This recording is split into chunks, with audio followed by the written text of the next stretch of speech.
आप सभी सुनने वालों का मैं स्वागत करता हूं। आज हमारा टॉपिक अपनी जगह खास टॉपिक है मैथमेटिक्स का, ज्योमेट्री का, क्लास 10th का। क्लास 10th में ज्योमेट्री में जो चैप्टर है वो ट्रायंगल है, त्रिभुज, जो एक बहुत ही जाना पहचाना नाम है।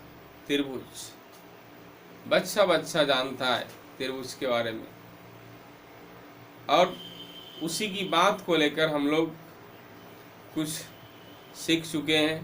पहले से आपको कुछ पता है, क्योंकि ये पीछे के हर क्लास में डिस्कशन का एक पॉइंट बना हुआ है। और यहाँ 10th क्लास में हम लोग आ गए, और जिस पर ज़्यादा जोर दिया गया है, इस चैप्टर में जिस बात को लेकर ज़्यादा जोर दिया गया है, जिसका ज़्यादा यूटिलाइजेशन है एक्सरसाइज के क्वेश्चन में या किसी अदर थ्योरम में, जो ज़्यादा यूटिलाइज हुआ है, वो बात अपनी जगह अपना एक इम्पोर्टेंस लिए हुए, और वो पता है क्या है वो। देखिए, त्रिभुजों की समरूपता। त्रिभुजों की समरूपता, दो त्रिभुज एक दूसरे के समरूप हैं, इस बात को यहाँ चर्चा का विषय बनाया। आप समरूप आकृतियों को पहचान सकते हैं कि दो आकृतियां त्रिभुज ही नहीं, आउट ऑफ ट्रायंगल कोई भी दो आकृतियां एक जैसी हैं, सिमिलर हैं। सिमिलर मीन्स एक जैसा लुक है, देखने में एक जैसे। जैसे दो सर्कल, छोटा बड़ा है, साइज इक्वल होना जरूरी नहीं। साइज इक्वल हो तो वो तो सर्वांग कॉन्ग्रुएंस हो गया, बट दो सर्किल, एक छोटा एक बड़ा, दो सिक्का, एक छोटा सिक्का एक बड़ा सिक्का, सर्कल अलग है, सिक्का अलग है। सर्कल बस ओनली एक फिगर है किसी प्लेन पर, 2 डायमेंशनल, लेकिन सिक्का तो 3 डायमेंशनल है, बिकॉज वो ऑब्जेक्ट है। तो यहाँ सर्कल भी जो ओनली एक फिगर है, 2 डायमेंशनल, छोटा बड़ा, सिक्का जो एक ऑब्जेक्ट है, 3 डायमेंशनल, छोटा बड़ा, बॉल एक छोटा एक बड़ा बॉल, ये लगभग एक ही जैसे, साइज डिफरेंट है लेकिन लुक एक जैसा है। तो ये समरूप है, ये सारे ऑब्जेक्ट, ये फिगर्स समरूप है। दो ट्रायंगल बनाएंगे, इक्विलैटरल, समबाहु त्रिभुज। समबाहु त्रिभुज, जहाँ भुजाएं तीनों बराबर होती हैं। एक छोटा त्रिभुज बनाया, छोटी छोटी भुजा पर तीनों आपस में बराबर है, और एक उससे बड़ा बनाया, वहां भी तीनों भुजाएं बराबर हैं, और एक तीसरा त्रिभुज भी बनाया थोड़ा बड़ा, वहां भी उसकी तीनों भुजाएं बराबर हैं। तो ये इक्विलैटरल ट्रायंगल है, साइज डिफरेंट है बट समरूप है, एक जैसे हैं। तो समरूप कहने का यही अर्थ होता है कि उसके रूप की समानता हो, वो देखने में एक जैसे लगे। डॉल, दो डॉल हैं, एक छोटी एक बड़ी,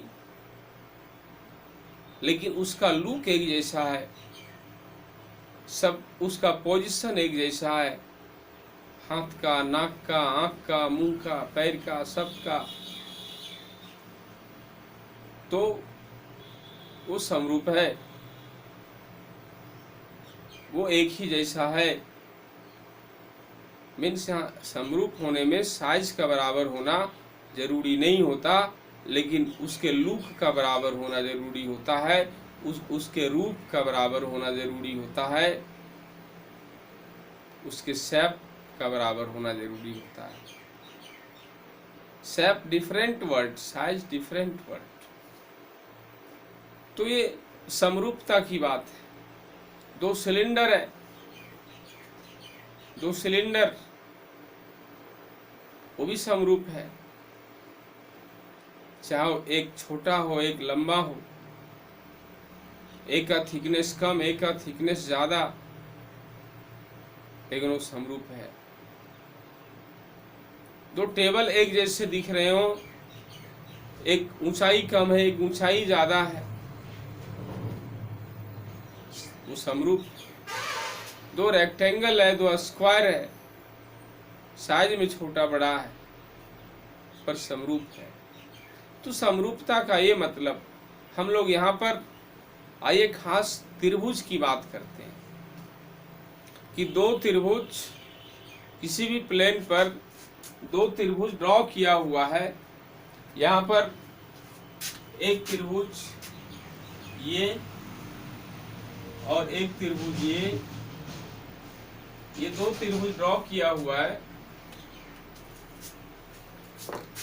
ये इक्विलैटरल नहीं है, ये समबाहु त्रिभुज नहीं है। ये समबाहु त्रिभुज होते तब तो आंख बंद करके कहते कि ये समरूप है, क्योंकि समबाहु त्रिभुज सारे समरूप होते हैं। लेकिन ये समबाहु त्रिभुज नहीं है, अलग है। अब जब अलग टाइप के ट्रायंगल हैं तब क्या इसे समरूप कहें, या फिर समरूप किन किन हालातों में कहें?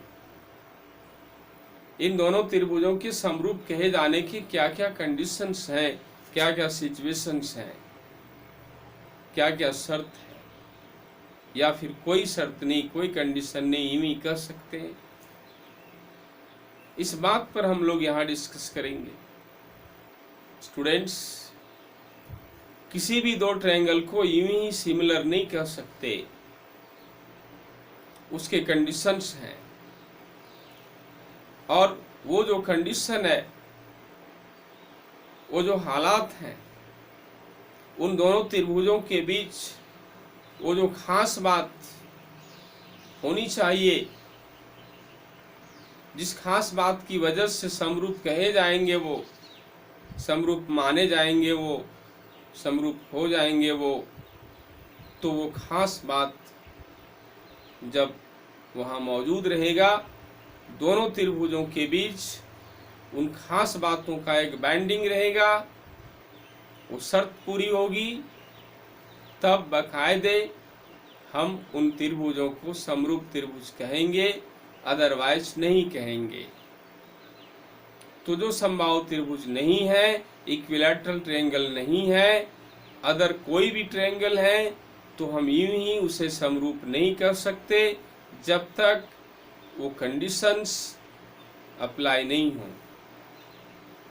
इससे ये पता चला कि दो त्रिभुजों को समरूप कहने के पीछे कुछ खास बात है, कुछ खास बाउंडिंग होना चाहिए दोनों के बीच। तो आइए उन्हीं बातों को, उन्हीं शर्तों को, दो त्रिभुजों के समरूप होने की जो शर्त है, दो त्रिभुजों के समरूप कहे जाने की जो शर्त है, वही शर्त को थ्योरम 6.3, थ्योरम 6.4 और थ्योरम 6.5 में लिखा हुआ है। स्टूडेंट्स, आपके सिलेबस में ज्योमेट्री में चैप्टर 6 में थ्योरम 6.3, थ्योरम 6.4 और थ्योरम 6.5 ये जो बात लिखी हुई है, जिसको आप वेरीफाई भी कर सकते हैं, सिद्ध भी कर सकते हैं, वो कोई और बात नहीं है बल्कि दो त्रिभुजों को के समरूप होने की शर्त के रूप में है। उन तीनों में से कोई भी एक शर्त यदि पूरा हो रहा है तो त्रिभुज समरूप होंगे, अदरवाइज नहीं। तो आइए ये समरूपता की ये तीनों बातें, तीनों प्रमेय समरूपता की कसौटी के रूप में जाने जाते हैं। समरूपता कसौटियां। तो समरूपता की पहली कसौटी जो थ्योरम 6.3 में थ्योरम 6.3 के रूप में उल्लेखित है। क्या कि एक त्रिभुज के तीनों कोण दूसरे त्रिभुज के तीनों संगत कोणों के बराबर बराबर हैं।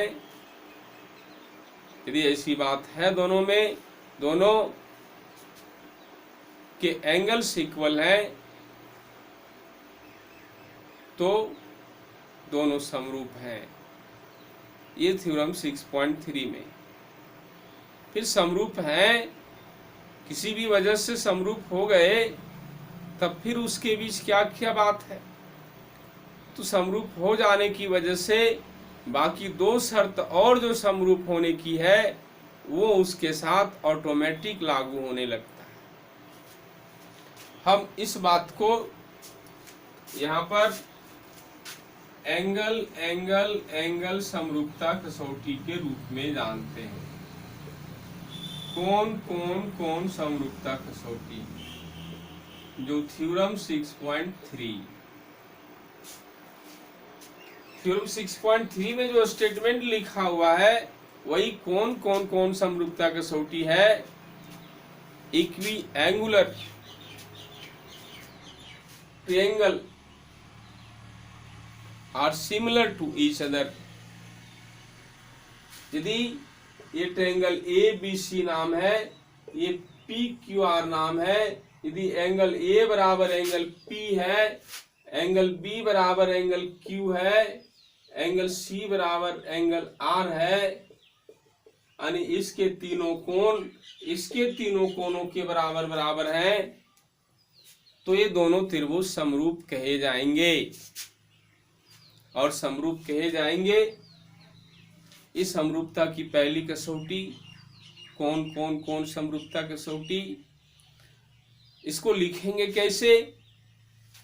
तो ट्रायंगल ए बी सी, इस समरूपता का चिन्ह, इस समरूप triangle P Q are.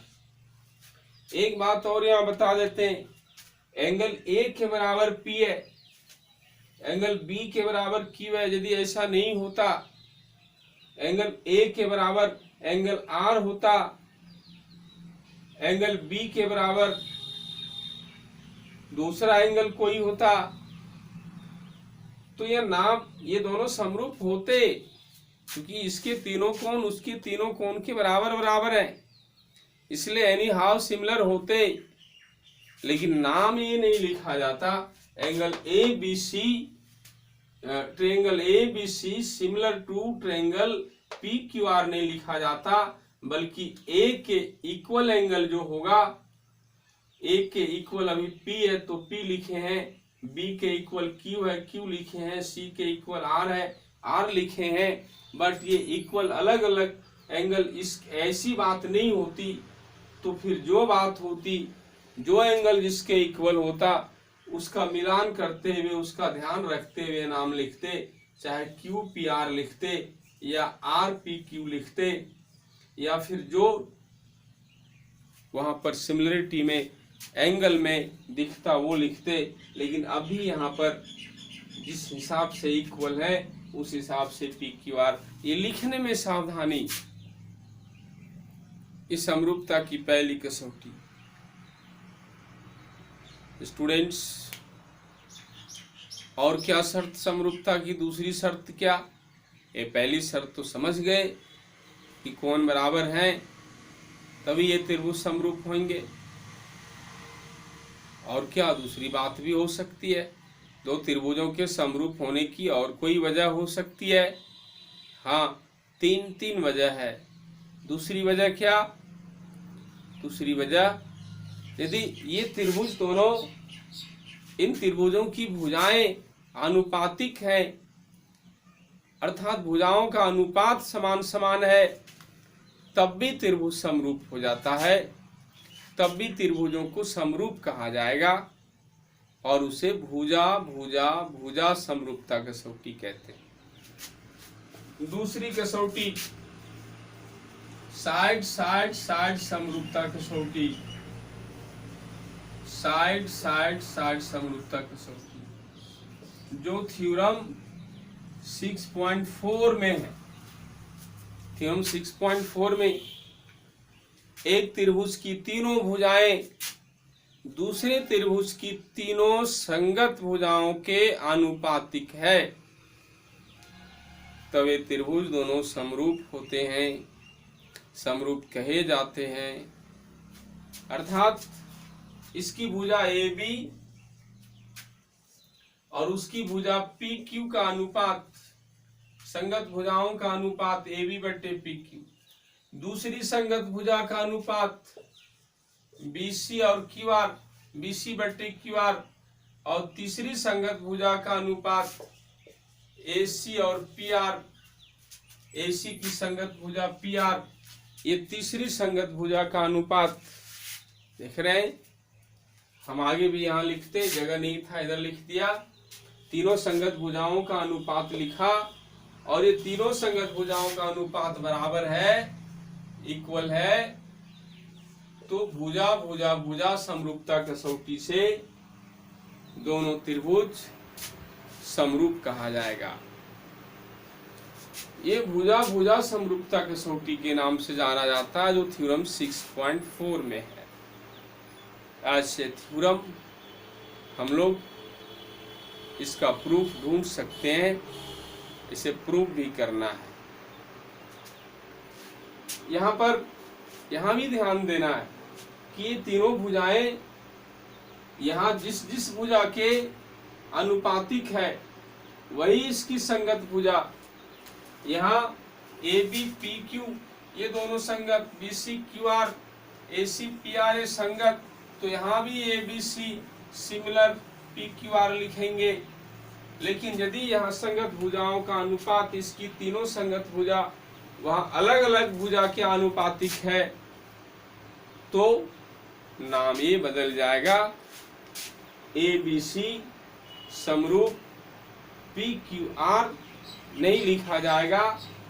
Triangle तो वही रहेगा लेकिन नाम बदल जाएगा। हो सकता है क्यू आर पी लिखा हुआ हो, पी आर क्यू लिखा हुआ हो, क्यू पी आर लिखा हुआ हो, पी आर क्यू लिखा हुआ हो। जो भुजा जिसके आनुपातिक है वो मैच होना चाहिए, उसके हिसाब से नाम लिखा जाता है।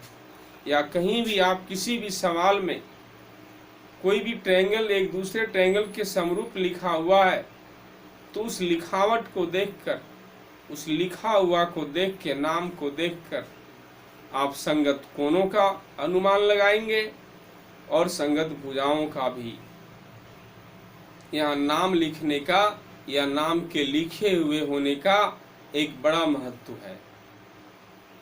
तो यहाँ पर अभी ए बी के समरूप, ए बी के corresponding side P Q, B C का कॉरेस्पॉन्डिंग क्यू आर और ए सी का पी आर है, इसलिए ऐसा नाम लिखा गया।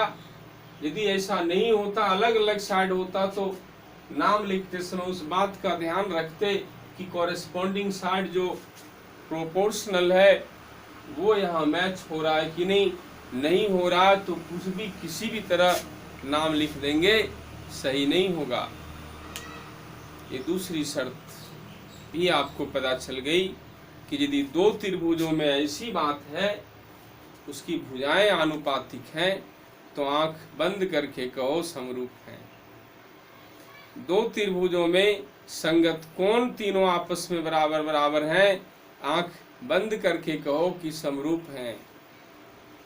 तीसरी शर्त समरूप होने की, जो तीसरी शर्त है वो थ्योरम 6.5 में लिखा हुआ है।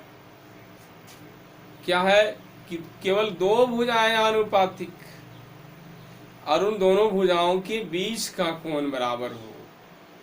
बीच का कोण, दो भुजा यदि ए बी बटे पी क्यू और बी सी बटे क्यू आर आनुपातिक है, दो ही भुजा ए बी बटे पी क्यू बी सी बटे क्यू आर, तो ये बीच का कोण बी बराबर क्यू। ये दो भुजाएं आनुपातिक और बीच का कोण बी बराबर क्यू है, तो भी त्रिभुज समरूप होगा। इस हालात में भी त्रिभुजों को समरूप कहेंगे, त्रिभुज समरूप माने जाएंगे, कहे जाएंगे। और इसे साइड एंगल साइड समरूपता कसौटी कहेंगे। साइड एंगल साइड समरूपता कसौटी। तीसरी कसौटी साइड एंगल साइड समरूपता कसौटी। ये थ्योरम 6.5। यानी कोई भी दो भुजा, एक AB बटे PQ और AC बटे PR, AB और AC, इस त्रिभुज में PQ और PR के समानुपाती है तथा कोण A बराबर कोण P और ये बीच का कोण भी बराबर है, तब साइड एंगल साइड से त्रिभुज समरूप होगा। जो दो भुजाएं आनुपातिक हैं उसके बीच का कोण बराबर होना चाहिए, कोई भी कोण नहीं। AB बटे PQ AC बटे PR अनुपातिक है और बीच का कोण A बराबर P नहीं होके B बराबर Q रहता, ये दोनों कोण बराबर रहते बट A और P अनइक्वल रहता, तब फिर समरूप नहीं है। उस हालात में समरूप नहीं होगा ट्रायंगल। जिन दो भुजाओं का अनुपात इक्वल है उसी के बीच का कोण इक्वल होना चाहिए, तब साइड एंगल साइड समरूपता कसौटी से समरूप होगा। ये थ्योरम 6.5 में स्पष्ट किया हुआ है। और इस तरह से यहाँ पर नाम जो लिखा जाएगा triangle ABC similar to triangle PQR, यहाँ भी लिखा जाएगा। यहाँ भी यदि साइड चेंज होता है, एंगल चेंज होते हैं तो नाम भी चेंज हो जाएगा।